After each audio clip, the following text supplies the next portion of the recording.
Bismillahirrahmanirrahim. Assalamualaikum warahmatullahi wabarakatuh. Innal hamdalillah wassalatu wassalamu ala Rasulillah wa ala alihi wa ashabihi wa mawalah. Wa la hawla wa la quwata illa billah. Amma ba'du. Alhamdulillah, ikhwati fillah rahimani wa rahimakumullah. Kita melanjutkan insyaallah pembahasan kita tentang silsilah tauhid. Kita telah sampaikan pada pembahasan yang lalu. Yang pertama berkaitan dengan makna tauhid dan pentingnya tauhid. Yang kedua, kita membahas tentang itu macam-macam tauhid, taqsimut tauhid, pembagian tauhid. Pada pagi hari ini kita insyaallah akan membahas tauhidul uluhiyah. Tauhidul uluhiyah ikhwati fillah, inti dari pembahasan tauhid. Dan sesungguhnya hakikat tauhid adalah tauhidul uluhiyah. Adapun kemudian berkembang ada tauhidul rububiyah dan ada tauhidul asma' wa sifat. Sesungguhnya ini adalah memenuhi tuntutan, karena sudah mulai ada yang memisah-misahkan atau yang keliru di dalam masalah ini tauhid, sehingga tidak sampai kepada intinya. Tauhidul uluhiyah adalah inti tauhid. Tauhid inilah yang dimaksudkan Allah sebagai tujuan diciptakannya manusia dan jin. Ini tauhidul uluhiyah. Sehingga apabila dikatakan bahwa tujuan diciptakannya manusia dan jin dalam rangka mewujudkan tauhid, maksudnya tauhidul uluhiyah ini. Demikian juga tauhid inilah tauhid yang didakwahkan oleh semua para nabi dan para rasul.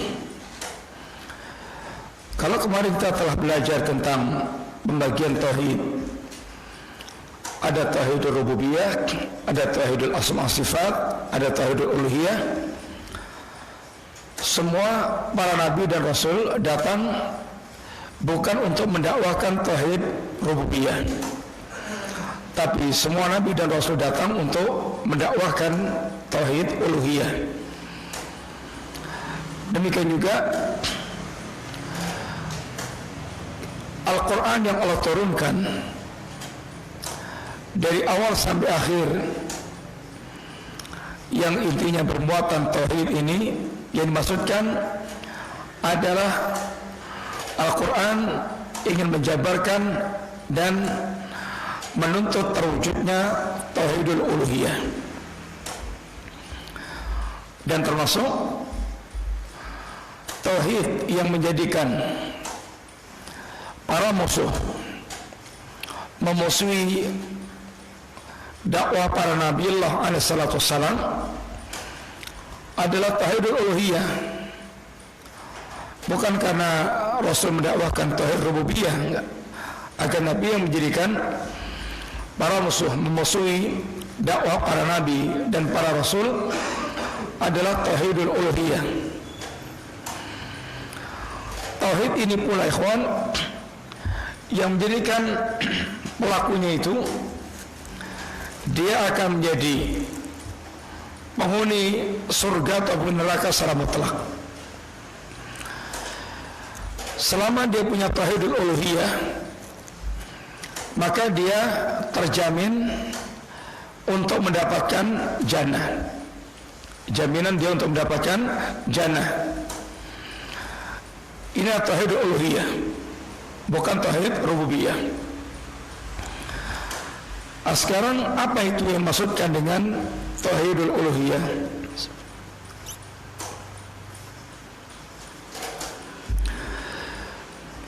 Tauhidul uluhiyah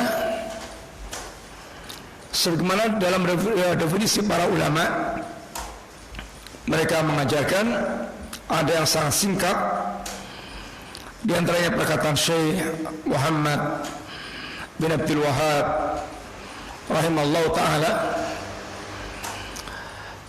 Tauhid adalah ifradullahi bil ibadah.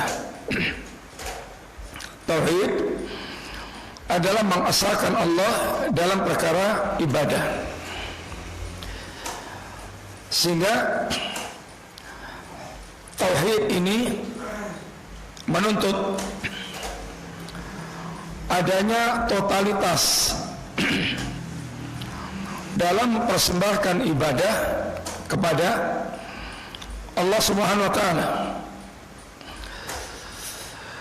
Allah tidak mau seandainya seorang hamba dia hanya mempersembahkan sebagian ibadah, lalu sebagian ibadah yang lainnya diarahkan kepada selain Allah Subhanahu wa taala.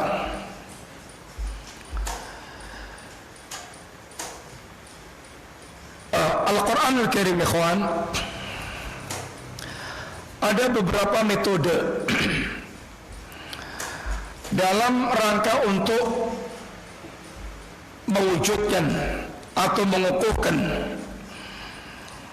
tauhid uluhiyah ini. Di antara cara-cara Al-Qur'anul Karim menyeru kepada tauhidul uluhiyah atau tauhidul ibadah. Tauhidul uluhiyah nama lainnya tauhidul ibadah. Kalau dikatakan tauhidul uluhiyah berkaitan dengan hak Allah sebagai ilah, zat yang berhak untuk disembah karena Allah memiliki rububiyah. Kalau dikatakan tauhidul ibadah berkaitan dengan kewajiban seorang hamba yang wajib untuk totalitas memberikan amal ibadah kepada Allah Subhanahu wa taala, sehingga bisa diungkapkan dengan tauhidul uluhiyah, bisa pula dengan ungkapan tauhidul ibadah. Kalau tauhidul uluhiyah dilihat dari sisi Allah, zat yang memiliki hak untuk diberikan kepadanya totalitas ibadah. Ini kalau tauhidul uluhiyah. Atau kalau diungkapkan dengan tauhidul ibadah berkaitan dengan kewajiban seorang hamba yang punya kewajiban totalitas memberikan ubudiyahnya kepada Allah Subhanahu wa taala. Di antara cara-cara Al-Qur'an mengajak manusia agar mereka mewujudkan tauhidul ibadah ini, di antaranya satu, yaitu Al-Quran memerintahkan langsung dalam bentuk perintah yang tegas agar manusia semata-mata mentauhidkan Allah dalam hal ibadah ini. Contohnya ayat-ayat yang berkaitan dengan perintah untuk hanya beribadah kepada Allah semata.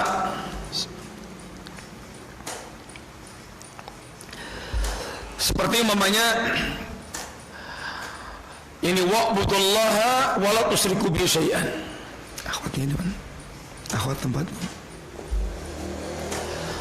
Wa'budullaha wa la tusyriku bihi syai'an. Beribadahlah kepada Allah Subhanahu wa taala dan jangan sekali-kali menyekutukan Allah dengan sesuatu apapun. Ini perintah dengan tegas.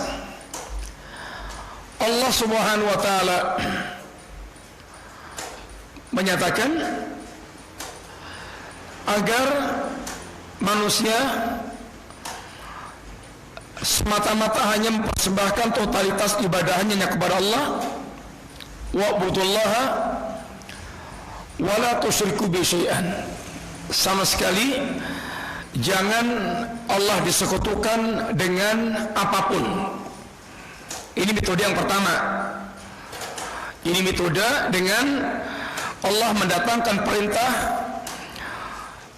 manusia totalitas memurnikan ibadahnya kepada Allah Ta'ala. Karena memang tauhid ini menuntut pemurnian ibadah. Ala lillahi dinul khalis. Ketahuilah sungguhnya agama Allah adalah agama yang khalis. Ini agama yang murni. Allah tidak mau ada campuran-campuran di dalam penghambaan kepada Allah Subhanahu wa taala. Ini yang pertama. Yang kedua, dalam bentuk pengkhabaran tentang tujuan diciptakannya manusia. Ini pengkhabaran bahwasanya Allah Subhanahu wa taala mengkhabarkan dengan penegasan bahwa tidaklah manusia dan jin diciptakan oleh Allah Subhanahu wa taala kecuali dalam rangka untuk mewujudkan tauhid ini. Ini tauhidul uluhiyah ini. Wa ma khalaqtul jinna wal insa illa liya'budun.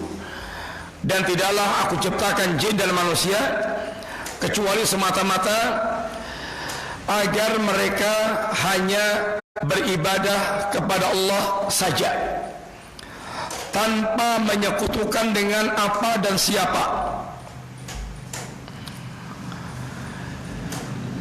Makanya al-Imam sahabat Ibnu Abbas radhiyallahu anhuma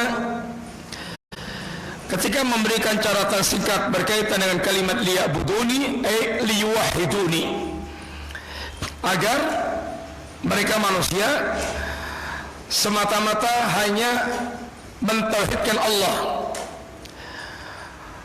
supaya menegaskan bahwa ibadah yang dimaksudkan adalah ibadah tauhid, bukan semata-mata dia telah beribadah kepada Allah, akan tapi yang dimaksudkan dia benar-benar telah mewujudkan ibadah tauhid secara totalitas. Yang ketiga, di antara metode Al-Quranul Karim mengajak kepada tauhid uluhiyah ini adalah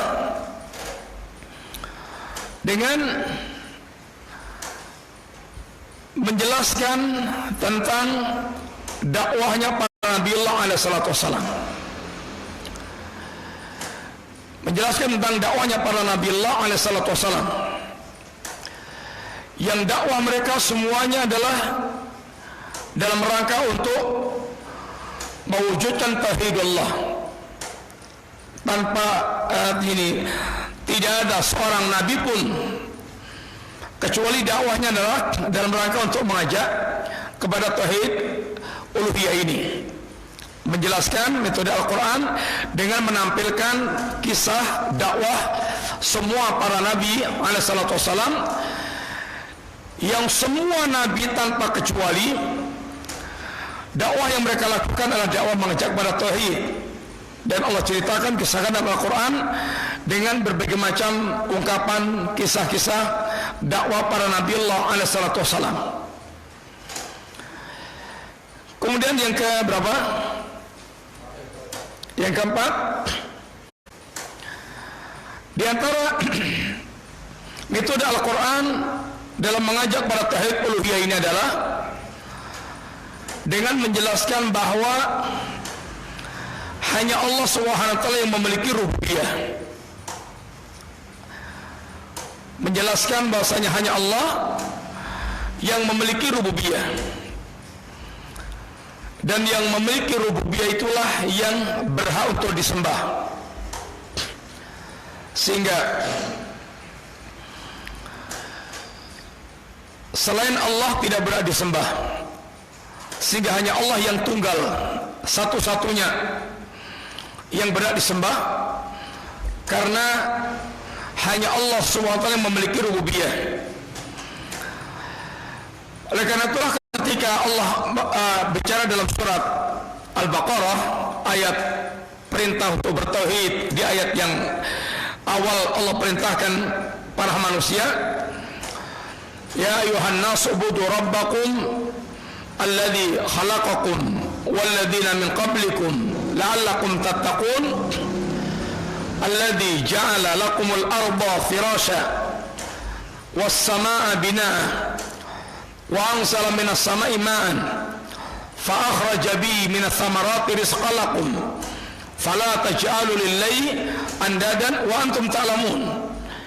Kalimat wa antum ta'lamun untuk menegaskan bahwa kalian tahu tidak ada yang melakukan segala perbuatan mencipta, menjadikan langit sebagai atap, bumi sebagai hamparan, menurunkan air hujan dari langit, menumbuhkan tumbuhan, menghasilkan buah-buahan sebagai rezeki bagi manusia. Ini semuanya penjelasan tentang rububiyah Allah Ta'ala. Wa antum ta'lamun, dan kalian tahu bahwa tidak ada yang melakukan ini semuanya kecuali hanya Allah semata. Sehingga di sini Al-Quran metodenya adalah Allah ketika mengajak untuk manusia semata-mata totalitas memberikan ubudiyahnya hanya kepada Allah, karena Allah satu-satunya pemilik rububiyah. Yang kelima, di antara metode Al-Quran Al-Karim, ketika Allah menyeru untuk mentauhidkan dirinya dalam hal ibadah, karena Allah pemilik kesempurnaan sifat, nama dan sifat, dan tidak ada selain Allah yang memiliki sifat yang semisal dengan Allah, apalagi melebihi Allah Ta'ala. Dan kesempurnaan sifat inilah yang menjadikan dirinya berhak disembah.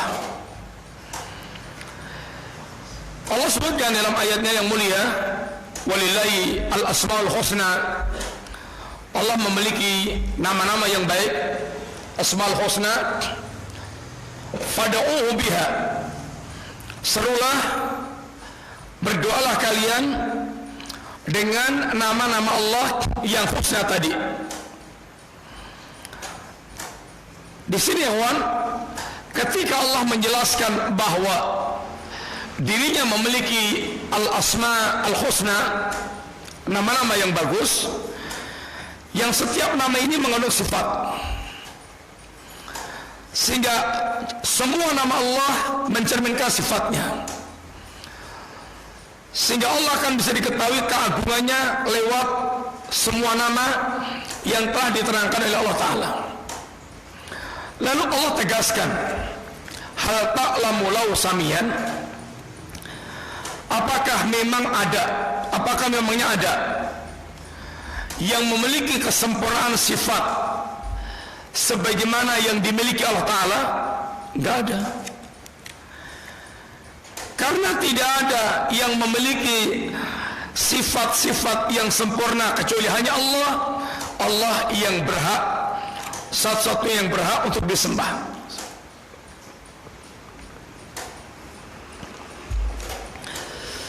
Ini cara yang kelima.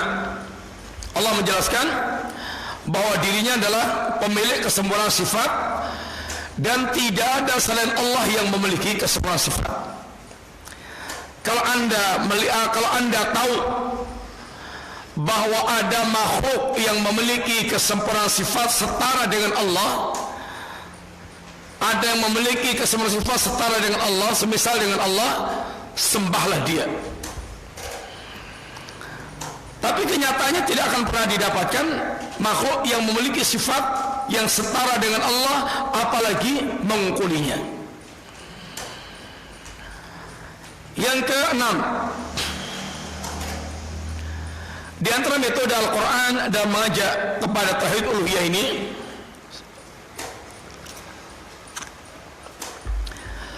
Allah memberikan tamsil-tamsil yang buruk tentang syirik. Allah memberikan tamsil-tamsil yang buruk tentang kesyirikan. Di antara tamsil Allah yang buruk tentang syirik, di antaranya Allah tamsilkan syirik itu dengan seperti seorang budak yang dikuasai oleh banyak tuan. Masalallahu daraballahu masalan rajulan fihi syuraka mutasakisun.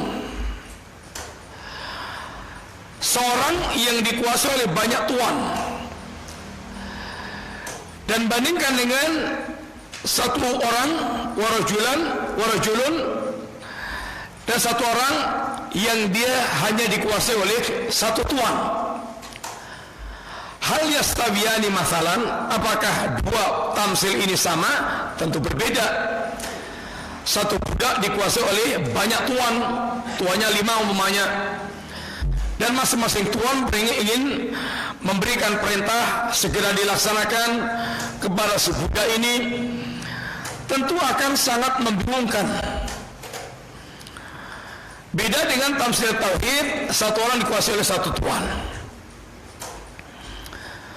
Di antara tamsil pula Allah memberikan tamsil tentang syirik dengan sarang laba-laba. Walladzina takhadu min dunihi awliya'a kamathalil ankabut ittakhadat baitan wa inna ahwanal buyuti labaitul ankabut. Perumpamaan orang yang mereka menjadikan sesembahan selain Allah Subhanahu wa taala seperti perumpamaan rumah laba-laba, sarang laba-laba. Wa inna ahwanal buyuti labaitul ankabut.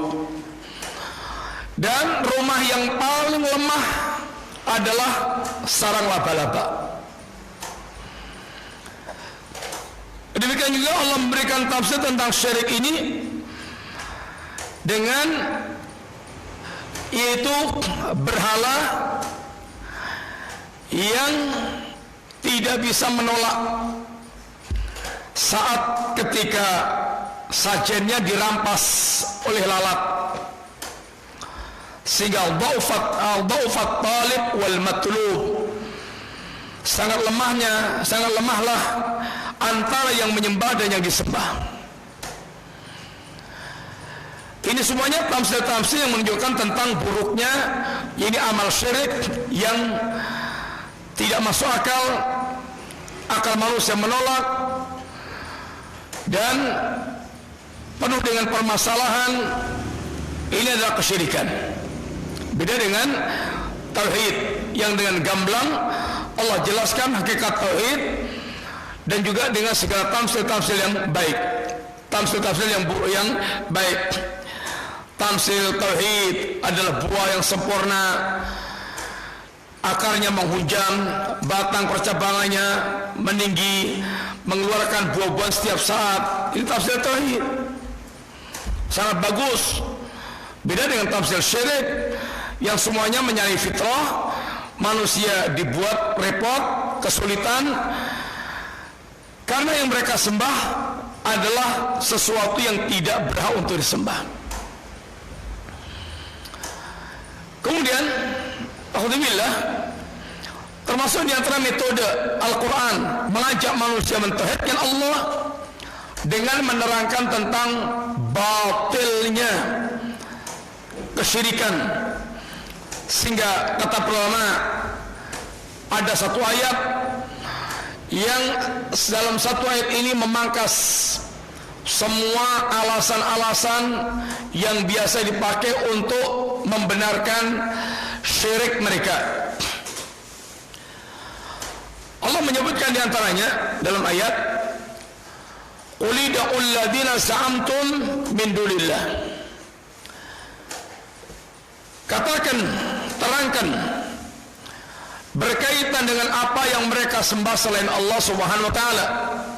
Qul ud'ul ladzina za'amtum min dunillah. Terangkan perkara yang mereka sembah selain Allah taala. Ini tentang berhala-berhala yang mereka sembah, tentang sesembahan-sembahan yang mereka sembah, baik berhala atau non berhala.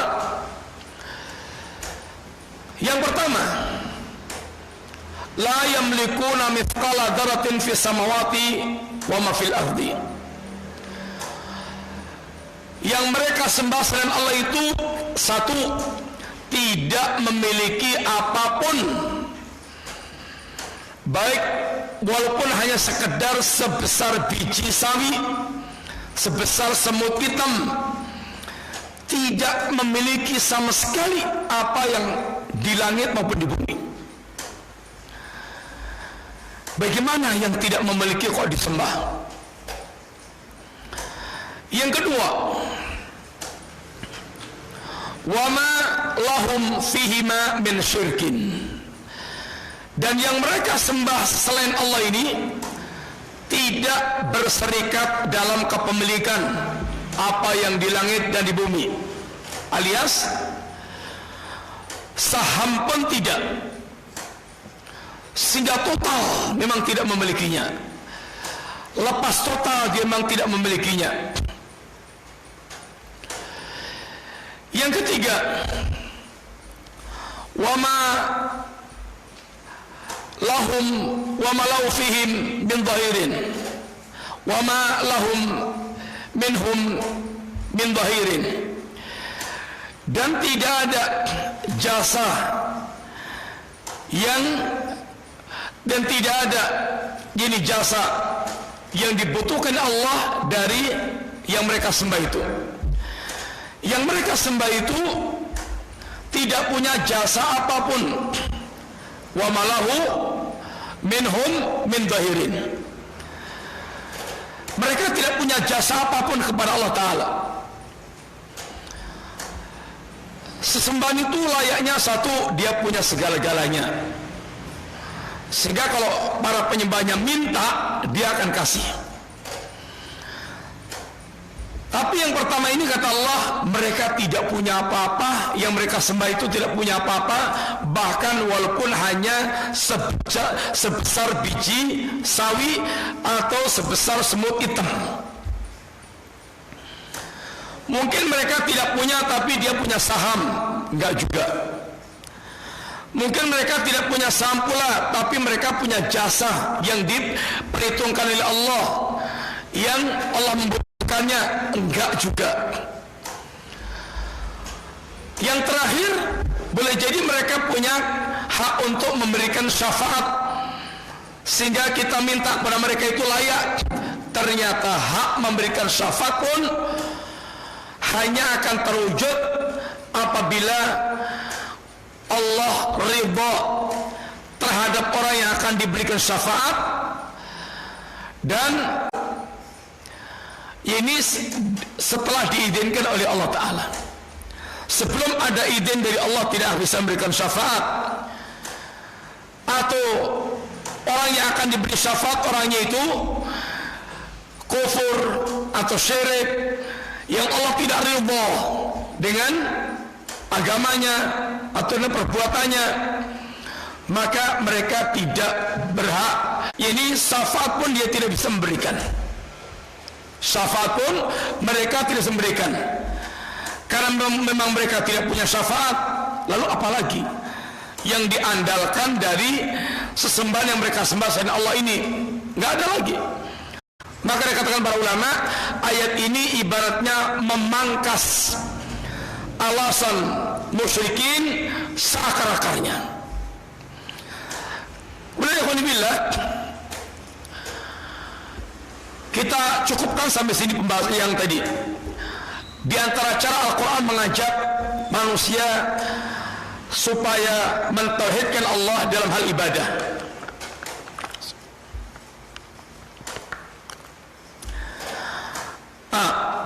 Tauhidul uluhiyah adalah ifradullah bil ibadah, mengesahkan Allah dalam hal ibadah. Artinya ibadah totalitas hanya dipersembahkan kepada Allah Ta'ala. Apa itu ibadah? Ini yang perlu kita pahami sedikit. Apa itu ibadah? Catatan pertama yang berkaitan ibadah, ikhwan, bahwa ruhnya ibadah adalah at-tadallul wal khudu'. At-tadallul wal khudu' ma ghayatil hub. Ibadah itu adalah sikap menghinakan diri disertai dengan ketundukan total. Ini ibadah. Jadi seorang yang mereka beribadah kepada Allah, artinya dia benar-benar menghinakan diri di hadapan Allah sehina-hinanya, dan kemudian dia tunduk dan patuh kepada Allah sepatuh-patuhnya. Ini hamba yang paling sempurna penghambaannya. Hamba yang paling sempurna adalah hamba yang paling menghinakan diri di hadapan Allah Ta'ala. Tapi di hadapan manusia kita tidak boleh menghinakan diri. Di hadapan makhluk kita tidak boleh menghinakan diri. Kalau di hadapan para manusia yang ada adalah bersikap rendah hati, ini tawadhu dalam muamalah, karena itu akan mengendalikan baiknya manusia. Tapi tidak tadallul, bukan menghinakan diri, bukan tadallul. Tadallul itu hanya hanya dibolehkan kepada Allah Ta'ala, karena Allah ghaniyun, Allah zat yang makaya, yang tidak membutuhkan apapun dari kalangan para makhluknya. Innallaha la ghaniyun 'anil alamin. Sesungguhnya Allah zat yang makaya yang tidak membutuhkan apapun dari kalangan para makhluknya. Sedangkan manusia adalah fuqara, makhluk yang totalitas bergantung mutlak kepada Allah Ta'ala, yang tidak bisa sekejap mata pun dia lepas dari ketergantungan kepada Allah Ta'ala. Sehingga hamba yang paling dibenci oleh Allah, hamba yang sombong, dan semakin sombong semakin dibenci Allah. Sebagaimana sombongnya, puncaknya sebagaimana sombongnya Qarun, Fir'aun, yang bahkan mengaku dirinya Rabb dan Ilah. Ini hamba yang paling dibenci oleh Allah, karena hamba ini paling durhaka, merasa paling besar, padahal dia hina sehina-hinanya. Dan ciri khas hamba adalah al-khudu', totalitas tunduk dan patuh. Totalitas tunduk dan patuh. Sehingga yang ada seorang yang menghamba, itu yang ada adalah rumusnya hanya sami'na wa ata'na. Dan orang akan berkurang kadar nilai penghambaannya sesuai dengan berkurangnya kadar sami'na wa ata'nanya dia terhadap setiap tuntutan agama. Semakin dia sempurna penghambaannya, semakin totalitas sami'na wa ata'nanya, tanpa ada bantahan apapun. Ini catatan pertama berkaitan dengan ibadah. Secara singkat, bahwasanya roh ibadah ini adalah at-tadallul wal khudu'. Ini ciri khas. Orang tidak dikatakan seorang hamba yang sejati tanpa adanya sikap menghinakan diri di hadapan Allah dan ketundukan total terhadap seruan-seruan Allah Ta'ala. Catatan kedua berkaitan masalah ibadah, ikhwan. Ibadah pilarnya adalah 3. Ibadah pilarnya adalah 3. itu al-hubbu wal-raja'u wal-khauf, cinta, berharap dan takut. Ini adalah pilar ibadah. Tidak ada ketiga perkara ini akan masuk dalam lorong penyimpangan. Sehingga seorang ulama mengatakan, man abadallaha bil hubbi wahdah fahuwa zindiq, wa man abadallaha bil khawfi wahdah fahuwal haruri, wa man abadallaha bi rajai wahdah fahuwal murji', wa man abadallaha bil hubbi wal rajai wal khawfi fahuwal mu'min muwahhid. Barang siapa yang dia beribadah kepada Allah hanya dengan cinta semata, maka dia zindiq. Zindiq ini adalah munafik berat. Munafik itu orang yang menampakkan zahirnya beriman, batinnya penuh dengan kekufuran. Kenapa dikatakan zindiq? Dia hanya cinta Allah, cinta Rasul, cinta Allah, cinta Rasul, tapi tidak ada bukti ittiba, maka dikatakan zindiq.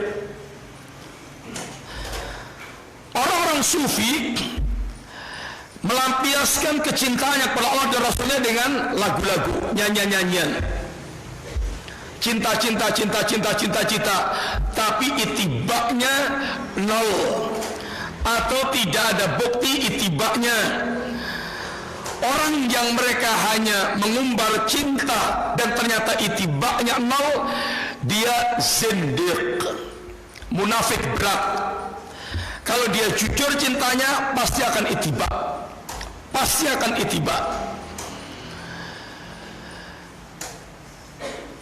Wa man abadallaha bil khawfi wahdah fawal haruri. Barang siapa yang dia beribadah kepada Allah hanya dengan takut semata, maka dia haruri. Khawarij. Khawarij orang yang memiliki pemikiran menyimpang, pengkafiran kepada kaum muslimin, diantaranya adalah putus asanya dia dari rahmat Allah Ta'ala.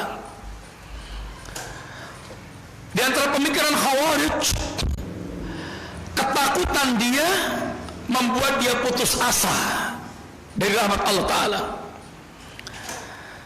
Ini adalah takut yang ghulu, takut yang kemudian menghilangkan rasa aman. Sebaliknya, waman abadallaha birajai wahdah fawal murji'. Barang siapa yang dia beribadah kepada Allah dengan rojak semata, dengan harapan semata, dia adalah murji'ah. Murji'ah besar harapan, menghilangkan takut, sehingga dia merasa aman, seakan-akan dia tidak akan disentuh oleh azab Allah Ta'ala apapun amalan dia. Ini namanya orang yang terkena penyakit murji'ah, akhirnya meremehkan segala perkara yang akan mengundang azab Allah, dia remehkan karena dia sangka tidak akan terjadi apa-apa. Adapun mukmin muwahhid adalah man kana ya'budullaha bil hubbi wal khawfi wal raja'i fawal mu'min muwahhid. Adapun mukmin muwahhid adalah mereka yang beribadah kepada Allah dengan penuh rasa cinta, penuh rasa takut, penuh rasa harap. Ini terhimpun di dalam ayat. Tiga sifat ini terhimpun di dalam ayat, yang diantaranya Allah mengatakan, kanu yusari'una fil khairat raghaban wa rahaban wa kanu lana khashi'in. Ayat ini adalah mensifati, Allah mensifati tentang para Nabiullah alaihissalatu wassalam, yang mereka itu diantara sifatnya sangat bersegera dalam kebaikan, sangat bersegera dalam kebaikan. Wa yad'unana raghaban wa rahaban, dan mereka berdoa kepadaku raghaban, dengan penuh rasa harap, wa rahaban, dan penuh dengan rasa cemas takut. Sehingga satu ayat ini ada al-mahabbah, ada al-hub, ada al-khawf wa raja. Mana mahabbahnya kawan? Mana mahabbahnya?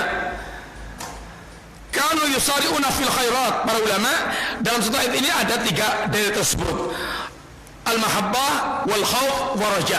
Mana mahabbahnya? Kanu yusari'una fil khairat. Kenapa yusari'una fil khairat kok mereka itu kok sebagai dalil mahabbah? Kenapa yusari'una fil khairat? Kenapa kok dia sebagai dalil mahabbah? Hah? Gimana? Ya karena sifat cinta itu akan menggerakkan orang bersemangat. Antum kalau mencintai seorang mesti kon ngopo-ngopo semangat, semerintil, segera, nggak mungkin ditunda-tunda. Khawatir kalau ditunda-tunda pegat, mati antum. Sehingga sifatnya orang mencintai pasti akan semangat, bersegera, sehingga dia lakukan dengan penuh dengan ini semangat. Maka yusari'una fil khairat ini adalah, kata berulama, menunjukkan adanya mahabbah. Raghaban ini roja, warahaban ini khauf. Sehingga demikian hamba Allah beribadah kepada Allah mewarnai dengan al-mahabbah wal khauf wal raja. Adapun ahlul bidah, sebagian mereka hanya dengan cinta nggak ada itibaknya, mereka hanya dengan khauf sampai putus asa, sebagian mereka dengan roja sampai nggak ada rasa takutnya. Maka seorang mukmin muwahhid dia beribadah kepada Allah dengan 3 pilar tersebut. Catatan ketiga, bahwa ibadah ini ada syurut untuk diterimanya oleh Allah. Ibadah ini ada syurut untuk diterimanya oleh Allah Ta'ala. Syurut qubulil ibadah yaitu al-ikhlas wal ittiba'. Ikhlas dan ittiba'. Ikhlas dan ittiba'. Ikhlas artinya sama sekali tidak kecampuran syirik, baik itu syirkun asghar apalagi syirkun akbar. Ibadah yang kita tunaikan tidak boleh kecampuran syirik, baik itu syirkun asghar apalagi syirkun akbar. Syirik asghar akan membatalkan pahala amal yang dia lakukan, bahkan bisa jadi malah dia terancam azab pula. Syirkun akbar total akan menghancurkan semua amal yang dia lakukan. Maka ibadah tidak boleh ada kecampuran syirik. Yang kedua ittiba. Ibadah yang kita lakukan harus berdasarkan dengan tuntunan apa yang diajarkan oleh syariat nabinya, berdasarkan dengan tuntunan. Tidak ada tuntunannya dalam ibadah kepada Allah, la tuqbal, tidak akan diterima oleh Allah. Alhamdulillah, ini adalah syurut qubul ibadah. Kemudian di sana ada ibadah yang mahdah dan ibadah yang umum. Ibadah yang mahdah, ibadah yang pelaksanaannya totalitas harus sebagaimana paketnya. Ibadah mahdah, salat, puasa, zakat, haji, mahdah. Mahad harus seperti tuntunannya. Ada ibadah umum yaitu ketundukan umum dari kehidupan kita. Cukup dulu azan, kita cukupkan. Insyaallah kita lanjutkan pembahasan kita pada pertemuan yang akan datang bismillah, mudah-mudahan manfaat. Wassallallahu ala nabiyyina Muhammadin wa ala alihi wasallam. Assalamualaikum warahmatullahi wabarakatuh.